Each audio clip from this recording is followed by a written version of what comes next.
last weekend, the shutdown took its worst turn yet, as notices began to go out for health insurance premium hikes, and millions of Americans also lost their SNAP, or food stamp benefits. It's as heartbreaking as it is infuriating, but there's one American who's taken this harder than anyone else. The president is desperate for SNAP benefits to flow to the American citizens who desperately rely upon it. He is a big-hearted president.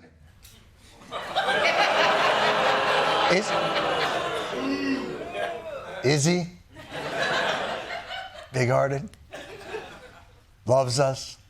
Because again, and maybe I'm misinterpreting it, but he did just recently dump diarrhea on all of us. I don't know if you remember that, yeah. He cares a lot about the American people. Obviously, he does have a diarrhea plane. Maybe that is out of love.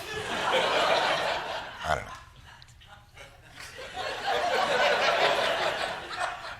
It feels somewhat dismissive. But of course, I'm only seeing the small portion of the day he spends dumping diarrhea from a plane on the American people. I'm sure that's not the entirety of his efforts on our behalf. He is so resolutely focused on delivering for the American people all day, every day, 7 days a week, 20 hours a day.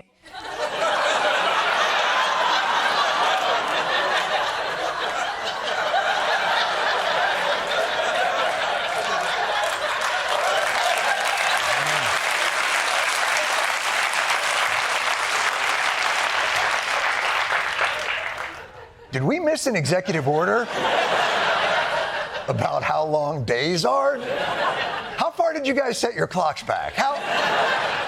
But okay, 7 days a week, 20 hours a day, 4 hours for diarrhea plane training. But point taken, Donald Trump is a big-hearted, caring man who works 20 hours a day, 7 days a week to deliver for the American people. So I imagine if I were to randomly turn on the camera at Mar-a-Lago, where Trump was on the very night that the poorest of American people lost their food benefits, we would see images that reflect Trump's concern and dedication. Is that correct? You know what? In fact, let's turn on that camera. Yeah! Yeah! That's what he was doing this weekend. He wasn't working for the American people. That was just some Hollywood Babylon shit.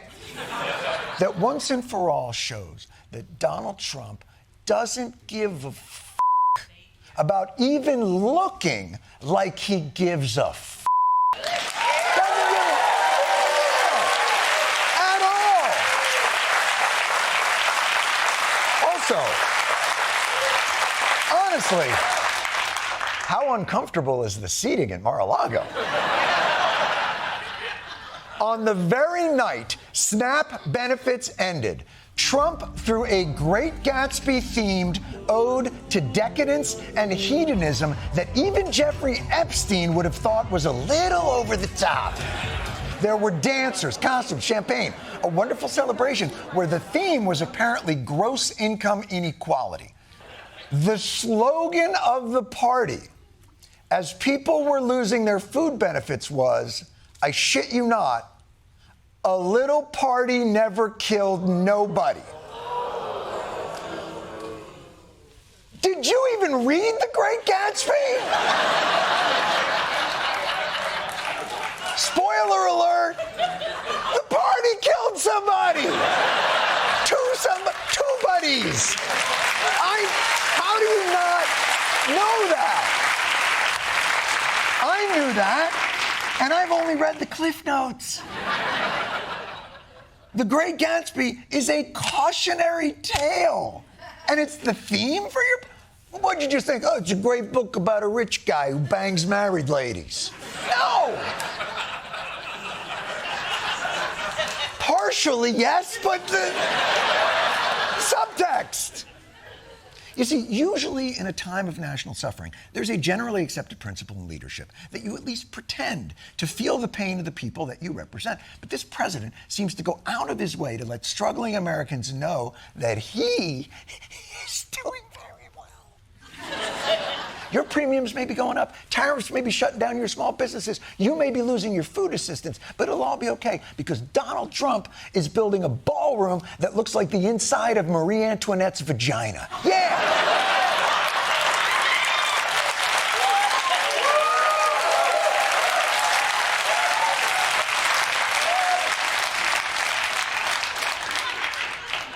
I don't actually know that. That was rude. I've heard. And I know what you're thinking as your electricity bill skyrockets and they're shutting off your heat. Will guests of this ballroom be able to shit in bemarbled rooms? Well, the answer is yes. President Trump revealed photos of a newly renovated Lincoln bathroom. He posted 6 times today about it. He uploaded a total of 25 detailed photographs of the gold and marble upgrades, including the view from his new toilet.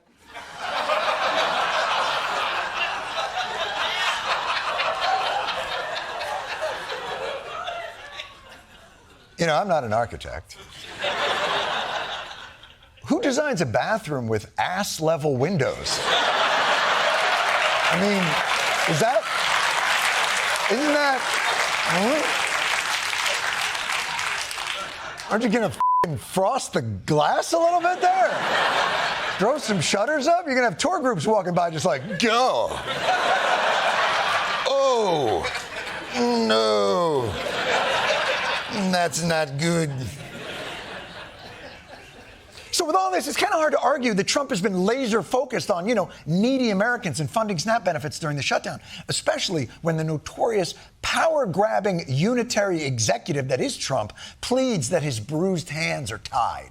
The president has lamented this. He has informed USDA and everybody.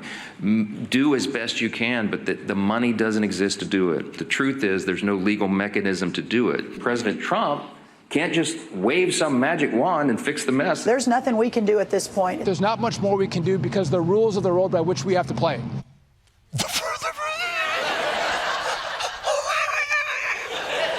The rules? Did you just say you can't do it because of the rules? The rules of the road? When have you followed the road? Well, you follow the road rules. But when has this administration followed the rule? You guys have been grand theft f***ing auto this entire presidency. The whole time. But now, hey, everybody, we're just going to take a quick break from unauthorized Caribbean boat bombing and sending hairdressers to El Salvadorian prisons to remind everybody, no passing on the right. Gotta respect the rules of the road. How disingenuous has this gotten?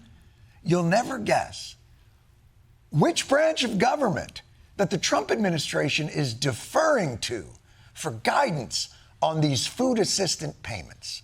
When can we expect the Trump administration to make these payments? Oh, well, President Trump just truthed out that he needs to hear from the courts how this is going to be done. The courts? The rules of the road and the courts? Are you kidding me right now? You, Donald Trump, are now waiting for the activist, radical, left, lunatic, Trump-hating, biased, Harley partisan, unhinged, agitator judges to give you the okey doke? Is that what I'm hearing? President Trump just truthed out that he's very anxious to get this done, and it's got to go through the courts. Nonsense.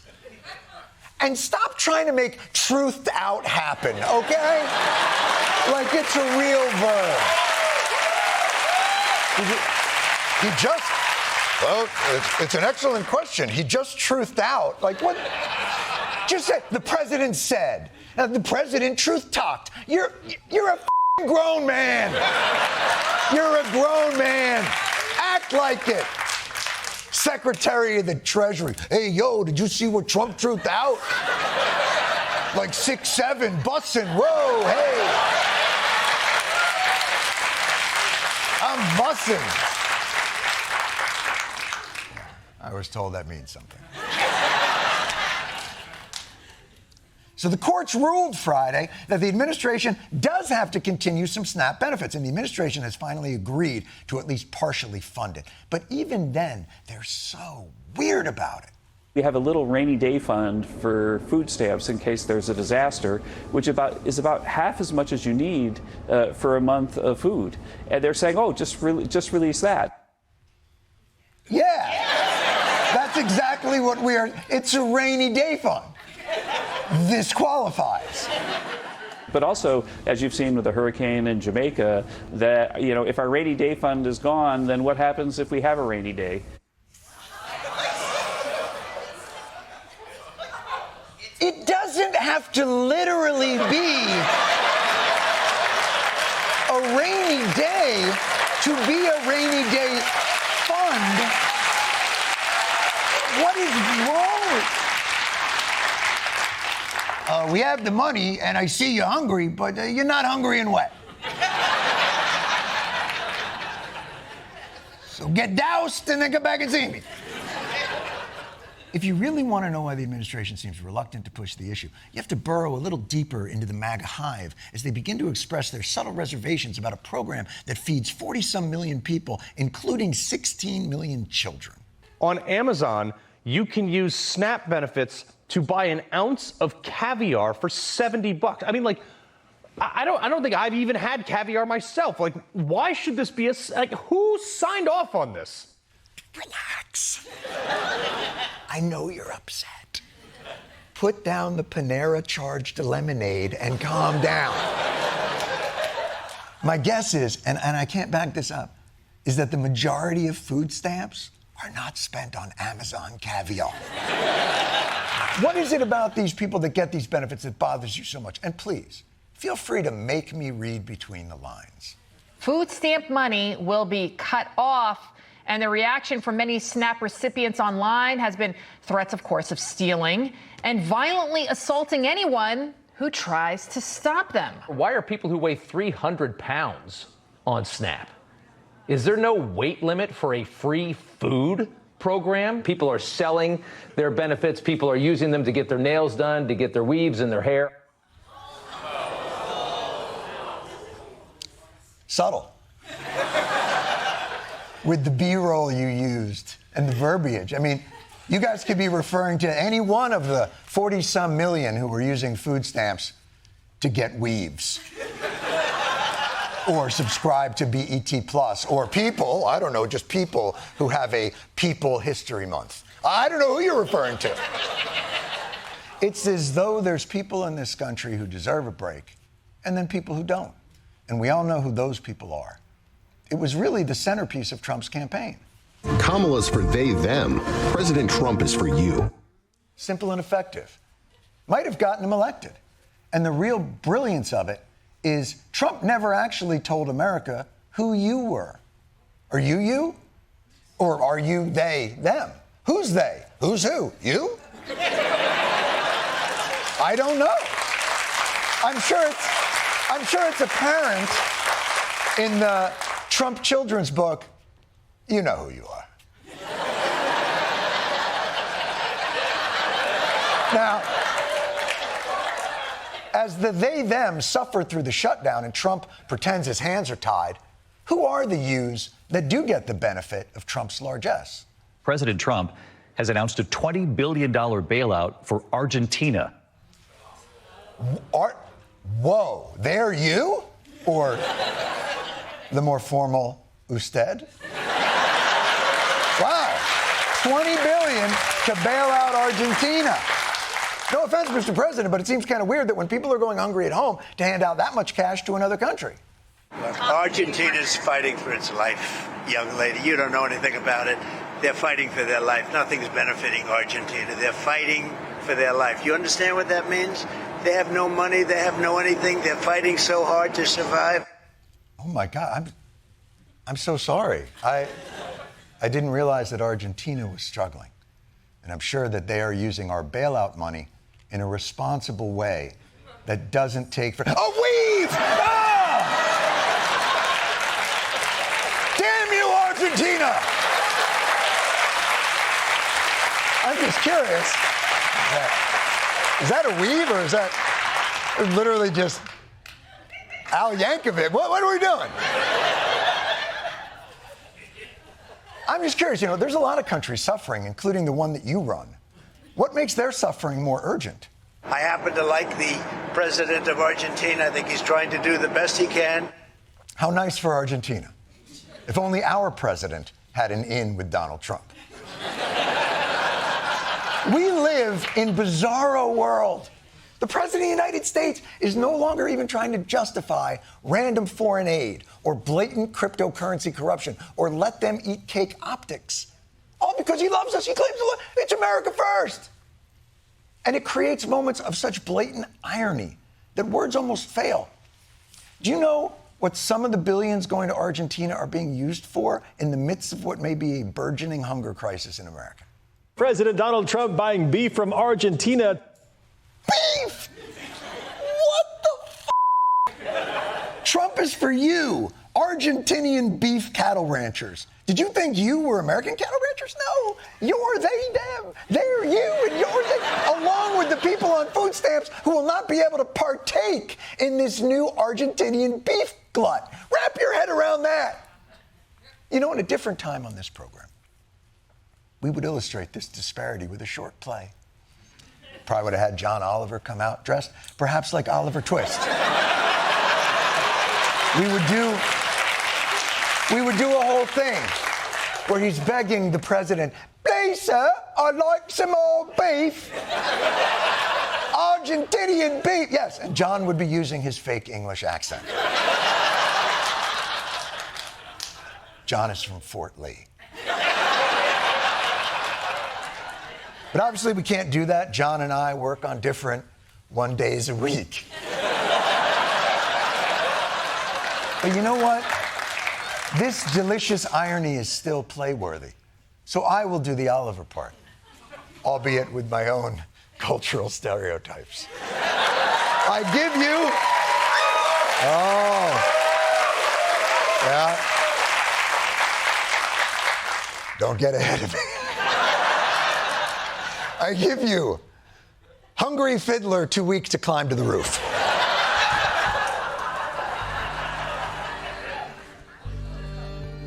So hungry. I dream of sustenance. Unfortunately, because the czarist government is shut down, I have nothing to eat. Excuse me, boy. Would you like some freshly imported Argentinian beef?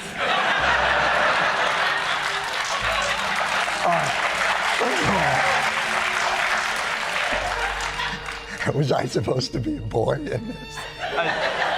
This is the first I'm seeing the script, but I mean, you're pulling it off great.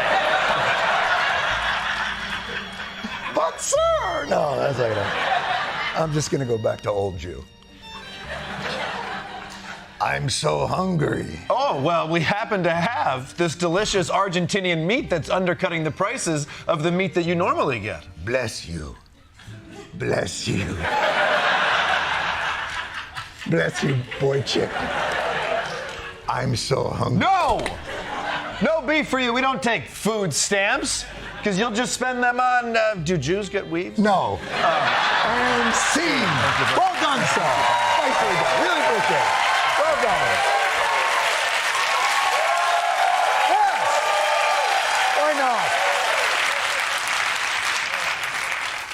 So for those of you who were wondering during this delightful first year of the presidency who the you was that he was going to work so tirelessly for, it turns out he is for you if you are a personal friend, or if you donated a lot of money, or if you enriched his meme coin businesses, or you enriched his son's crypto coin businesses, or if you beat up police officers on his behalf, or if you bought him a plane, or if you probably promised not to reveal anything incriminating about him. Those are the yous it turns out that he was for. And if you're one of those yous, life's pretty sweet. But for the rest of us, we're on the outside, and I can only guess what the view is that we're going to enjoy. Let's start in California, where Prop 50 will attempt to rig the voting maps to squeeze out some extra seats for Democrats, which is a response to Texas rigging its voter map for Republicans. And I know this looks like a race to the bottom that will destroy the foundations of democracy in the United States. But let's move on. Because there's also some closely watched governor's races in New Jersey and Virginia. These races gathering a lot of interest around the country, especially from one very specific low-information voter. Well, the president tonight also warned New Jerseyans and Virginians not to vote Democratic, saying, quote, "You will rue the day that you voted to destroy your life." Rue the day? Just a fun tip. You never want your endorsements to sound like something Skeletor would scream at He-Man. You know what, frankly, I'm not going to stand for this. There is only one Rue that I recognize, and that's Rue McClanahan. Yes. Yes. Blanche was the best Golden Girl. She liked to but she kept it fun. Miss you, girl. I miss you. Well, while New Jersey and Virginia decide on who will be ruining who, most of the country today is focused on a mayoral race in a quaint little seaside town called New York City.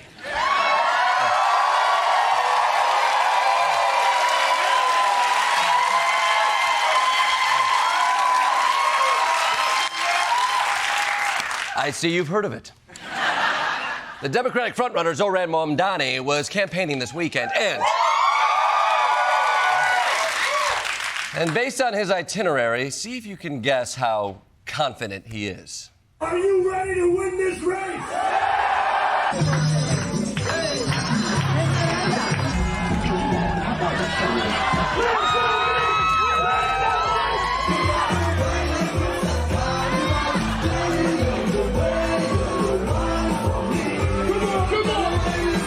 God damn! Is he running a campaign or a bachelor party? I tell you what, be careful, Zohran. You party this hard, you're gonna catch feelings for capitalism. Free school lunches sound nice until you get used to that bottle service life. But clearly Zohran has been riding high the last few days of the campaign, clubbing all weekend, swinging by a Knicks game, and he even appeared on the Kiss Cam with Karl Marx. So very nice. Meanwhile, Zohran's Republican opponent is Curtis Sliwa, a tough-on-crime, beret-wearing vigilante leader who has been shot in what was reportedly a mob hit. What was his final pitch to voters? I assume it was something like, death penalty for all the bad guys. Animals are viewed as property in New York State, and we're going to turn that around. Wow. You thought Mamdani was radical. This guy's out here like humans are going to be the pets from now on. Of course, no one is really giving Sliwa a chance. The only man with a chance of perhaps beating Mamdani is Andrew Cuomo, former New York governor and mayoral candidate, most likely to tell the Statue of Liberty she has a hell of ass. After having lost the primary to Mamdani, he is now running as an independent. And Mamdani is out there in the clubs. I assume Cuomo's final campaign pitch is serious and policy-driven. A little trivia today, because a lot of questions have been asked. This is a 1996 Ford Bronco. Yes, it is an oldie, but it is a goodie. We're going to win. Why?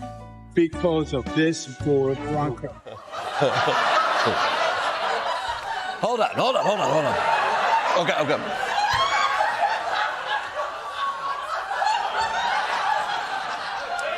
A Ford Bronco, a white mid-90s Ford Bronco. Isn't that OJ's car? This was his final pitch to voters. Hey guys, check it out. I own the only vehicle on the planet associated with murder. And if you're an OJ head, you know his famous car chase happened in 1994.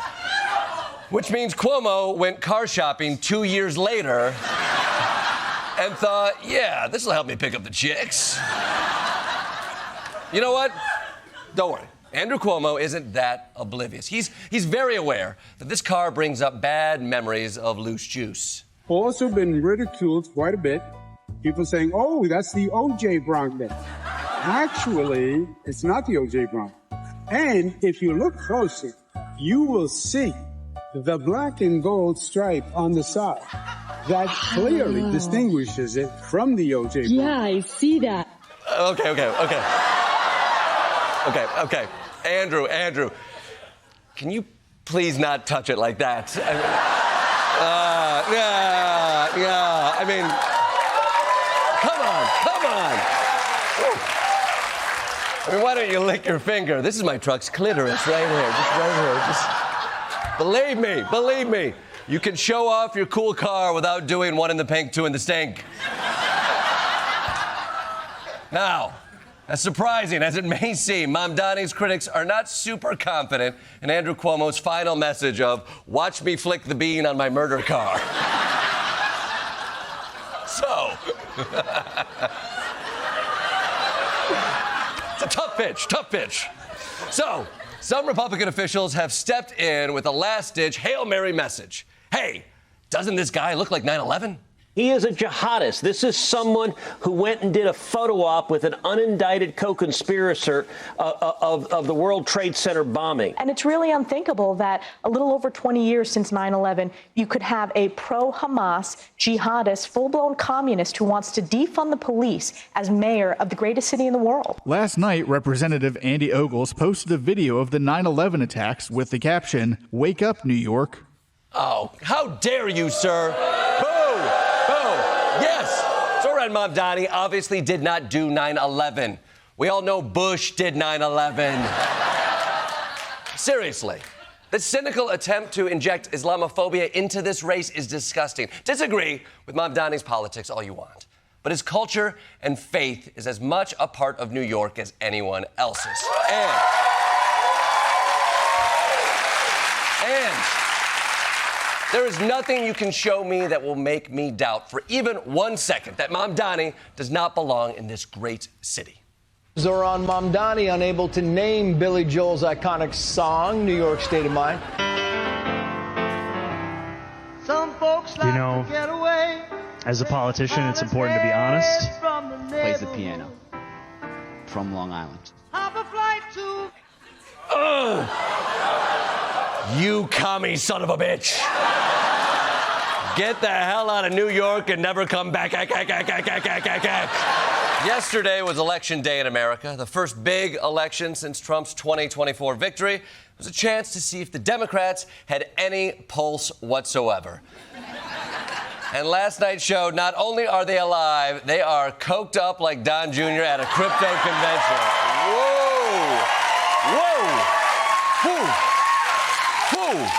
They scored a 13-point victory in the New Jersey governor race, a 15-point victory in the Virginia governor race, a landslide win for California's Prop 50, and let's not forget the biggest victory of the night, the one no one can stop talking about. Democrats flipped 2 seats on Georgia's Public Service Commission in this year's election. Yeah, that is huge for our state. Yeah!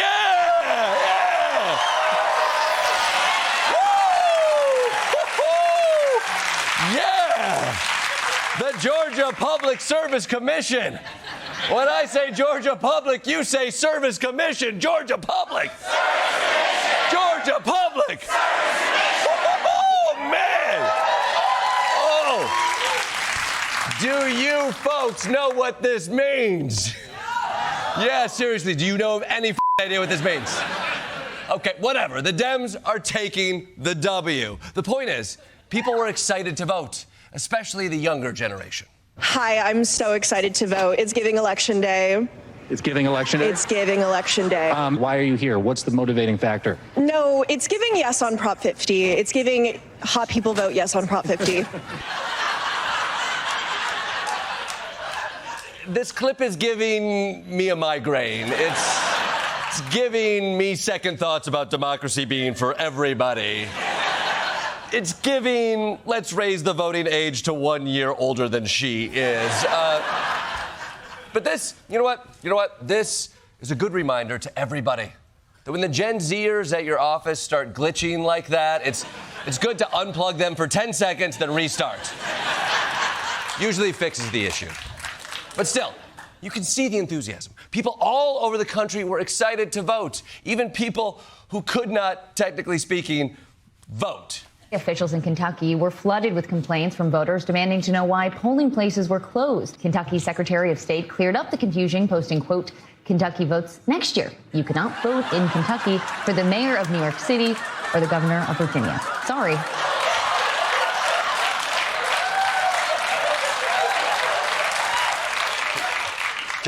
Kentucky. How can I put this respectfully? You are not giving intelligence. Of course, the biggest story of the night was Zohran Mamdani, who is...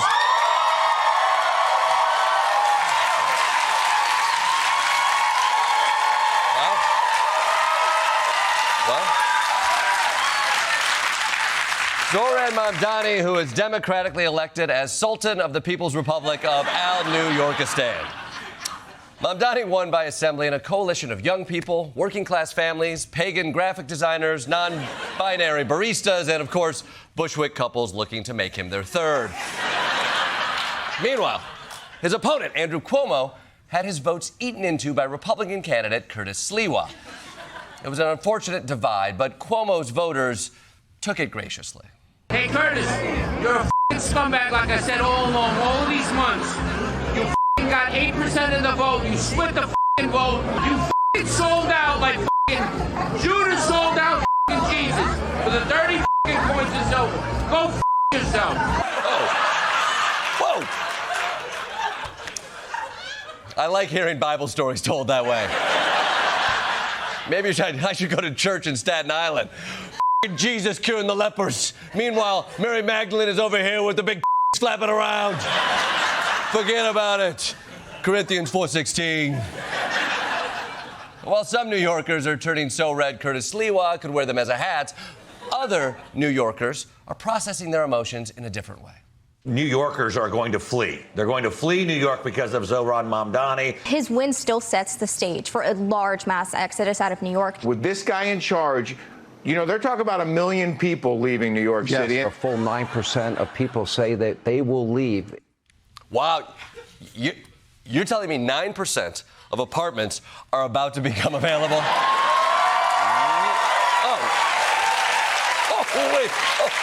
Holy shit.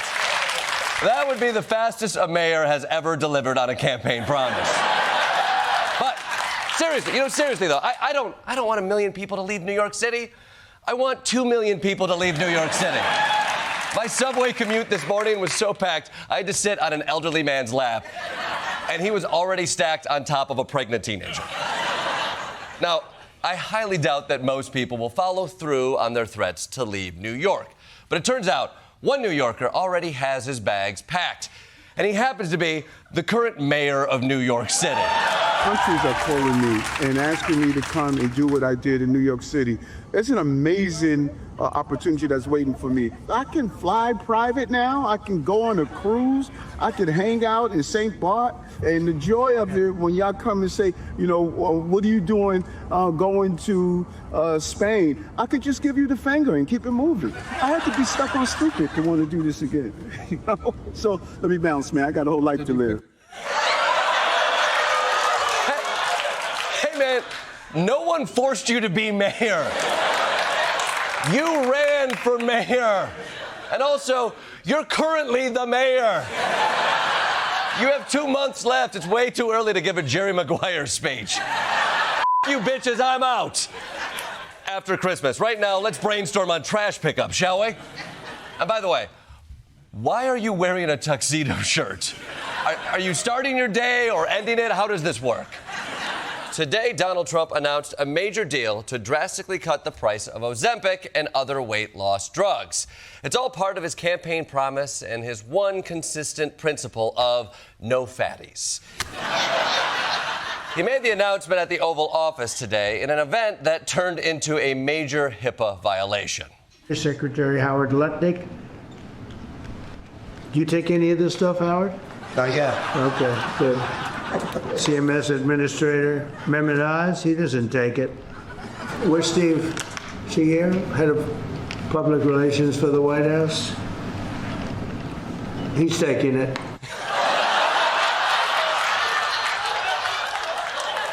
Steve, he's on Ozempic. Told his wife he's been doing CrossFit in the garage, but nope, it's Ozempic. Steve's got to be careful, though, because I heard Ozempic interacts with Cialis, which Steve is also on.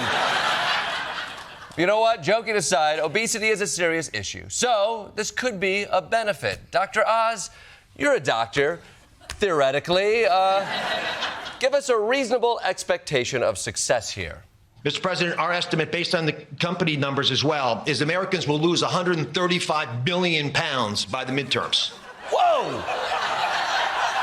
135 billion pounds by the midterms. Why the midterms? Did they add a swimsuit competition to those?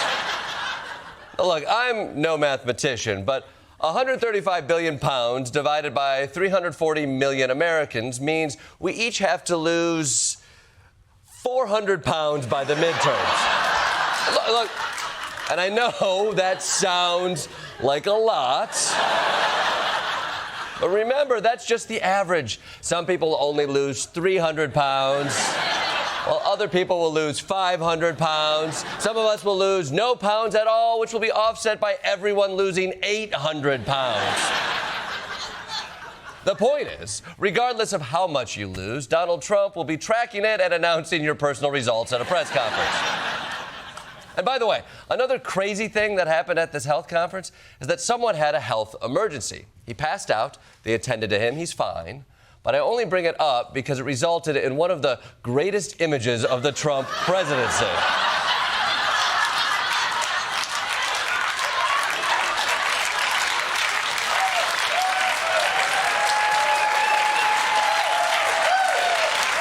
Look at this.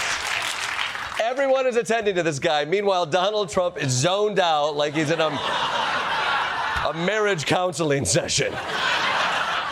You know what? All kidding aside, Mr. President, I appreciate your war on fupas. You're the America First president. I'm just glad you're focused on the American people. If the Nigerian government continues to allow the killing of Christians, the USA will immediately stop all aid and assistance to Nigeria. We're going to do things to Nigeria that Nigeria is not going to be happy about and may very well go into that now disgraced country, guns a-blazing. Whoa! Guns a-blazing. I mean, if you say so, President Yosemite Sam. You know what? Maybe try it again, but with a bit more gravitas. I'm hereby instructing our Department of War to prepare for possible action. If we attack, it will be fast, vicious, and sweet. Fast, vicious, and sweet? Are you talking about military action or a new wing sauce on Hot Ones? I don't know where this attack on Nigeria came from, and I'm not the only one. Trump's boys on Newsmax were also a little surprised. You know what? It's about time someone stood up for Christians, Rob. He's doing a lot. That's a big one. Nigeria came out of left field. Yeah. Even the anchors on Newsmax are like, where the did Nigeria come from? I prepared 20 minutes on Bad Bunny doing the Super Bowl. Now I guess I'll pivot to Nigerian holy war? Shit. You know what? It seems like President Trump has the time to start lowering the price of weight loss drugs and fomenting war with Nigeria because it turns out there's not much else going on. The government shutdown is now the longest in American history. Oh, yeah! That's right, the shutdown. Nothing's going on because the government is irrevocably broken. It's day 37 of the shutdown, and there's no end in sight, especially because Trump still refuses to even meet with the Democrats. At this rate, by the time the government opens back up, Mike Johnson will have gone through puberty. And look, don't worry, Mike, those hairs are supposed to be there, okay? You know what? It's fine if the shutdown stretches on forever. It's not it's not like things are falling apart.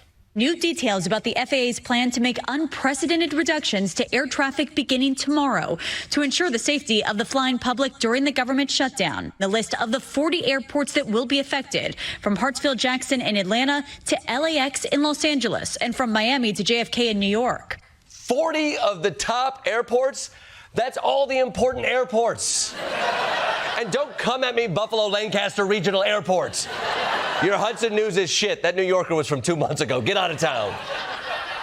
Like, this is going to mess up travel for the holidays for most of the country. And the airline's plans for how to avoid this, not super helpful. Frontier CEO making this recommendation. If your flight is canceled, your chances of being stranded are high. So I would simply have a backup ticket on another airline. Frontier Airlines wants me to get a backup ticket. Respectfully, you're the backup ticket.